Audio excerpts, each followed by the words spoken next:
ٹوٹے ہیں پیاسے جھوم کر، ندیاں پنجاب رحمت کی ہیں جاری، واہ واہ۔ ان دو مصروں میں بیان کیے جانے والے توالد کو دیکھیے اور پھر اعلیٰ حضرت کا اندازہ لگائیں۔ ذوالقعدہ 6 ہجری میں حضور صلی اللہ تعالیٰ علیہ وسلم 1400 صحابہ اکرام کے ساتھ عمرہ کا احرام باندھ کر مکہ کے لیے روانہ ہوئے۔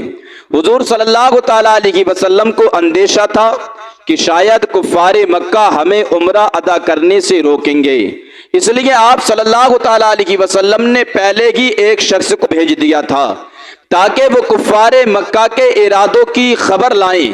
جب آپ صلی اللہ تعالیٰ علیہ وسلم کا قافلہ مقام عصفان کے قریب پہنچا تو وہ شخص یہ خبر لے کر آیا کہ کفار مکہ نے تمام قبائل عرب کے کافروں کو جمع کر کے یہ کہہ دیا ہے کہ مسلمانوں کو ہرگز مکہ میں داخل نہ ہونے دیا جائے۔ کفار قریش نے اپنے تمام ہمنوا قبائل کو جمع کر کے ایک فوج تیار کر لی اور مسلمانوں کا راستہ روکنے کے لیے مکہ سے باہر نکل کر پڑاؤ ڈال دیا، اور خالد بن ولید اور ابو جہل کا بیٹا اکرمہ یہ دونوں 200 چنے ہوئے سواروں کا دستہ لے کر مقام غمیم تک پہنچ گئے۔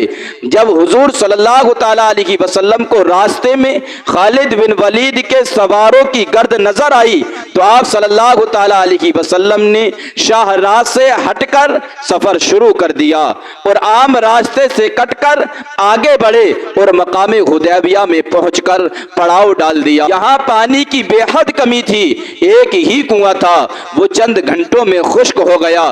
جب صحابہ اکرام پیاس سے بےتاب ہونے لگے تو حضور صلی اللہ تعالیٰ علیہ وسلم نے ایک بڑے پیالے میں اپنا دست مبارک ڈال دیا۔ آپ صلی اللہ تعالیٰ علیہ وسلم کی مقدس انگلیوں سے پانی کا چشمہ جاری ہو گیا۔ جتنے صحابہ اکرام تھے تمام صحابہ نے پانی پیا، جو جانور تھے انہوں نے بھی پانی پیا، اور جو برتن تھے پانی کے انہوں میں پانی بھر کر رکھ لیا گیا۔ سبحان اللہ، صحابہ کا کیسا عقیدہ تھا، جو بھی مانگنا ہے آقا صلی اللہ تعالیٰ علیہ وسلم سے ہی مانگنا ہے، کیونکہ انہیں معلوم تھا وہ خدا کا یہی ہے در، نہیں اور کوئی مفر مقر، جو وہاں سے ہو یہی یہاں کے ہو، جو یہاں نہیں تو وہاں نہیں۔ حضور اعلیٰ حضرت کا یہ شعر دیکھیں آپ، کتنا خوبصورت شعر ہے۔ آپ فرماتے واللہ جو مل جائے میرے گل کا پسینہ، مانگے نہ کبھی عطر نہ پھر چاہے دلہن پھول۔ اس شعر میں بیان کیے جانے والے واقعے کو ملاحظہ فرمائیں۔ حضرت ابو ہریرہ رضی اللہ تعالیٰ عنہ روایت کرتے ہیں کہ ایک شخص حضور صلی اللہ تعالیٰ علیہ وسلم کی خدمت میں آیا اور عرض کیا یا رسول اللہ صلی اللہ تعالیٰ علیہ وسلم، میں نے اپنی بیٹی کا نکاح کر دیا ہے، میں اسے اس کے خاوند کے گھر بھیجنا چاہتا ہوں، میرے پاس کوئی خوشبو نہیں۔ آپ صلی اللہ تعالیٰ علیہ وسلم کچھ عنایت فرمائیں۔ حضور صلی اللہ تعالیٰ علیہ وسلم نے فرمایا ایک لکڑی لے آؤ اور ایک چھوٹی سی بوتل لے آؤ۔ وہ گئے اور ایک چھوٹی سی شیشی لے آئے، بوتل لے آئے اور ایک لکڑی لے آئے۔ حضور صلی اللہ تعالیٰ علیہ وسلم نے اپنے بازوؤں سے پسینے کو اٹھایا اور اس شیشی کے اندر ڈال دیا اور آپ نے اس کو دے دیا، کہا جاؤ اور اپنی بیٹی سے کہنا جب دل چاہا کرے تو اس کو لگا لیا کرے۔ جب اس کو نبی کی یاد آتی تو وہ خوشبو کو لگا لیا کرتی تھی۔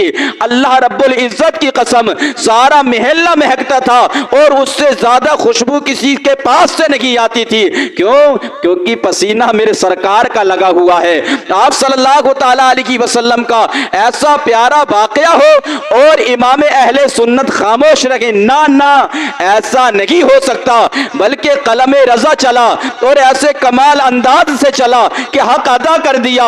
واللہ جو مل جائے میرے گل کا پسینہ، مانگے نہ کبھی عطر نہ پھر چاہے دلہن پھول، سرتاب قدم ہے تن سلطان زمن پھول، لب پھول دہن پھول زقن پھول بدن پھول۔ تخیل رضا پر قربان کیا کیا لکھتے اور کس کس انداز سے لکھتے کہ عقلیں حیران ہیں۔ رنگ رضا نرالا ہے، اس فنا فی رسول کو اپنے آقا صلی اللہ تعالیٰ علیہ وسلم پر فدا ہوتے ہوئے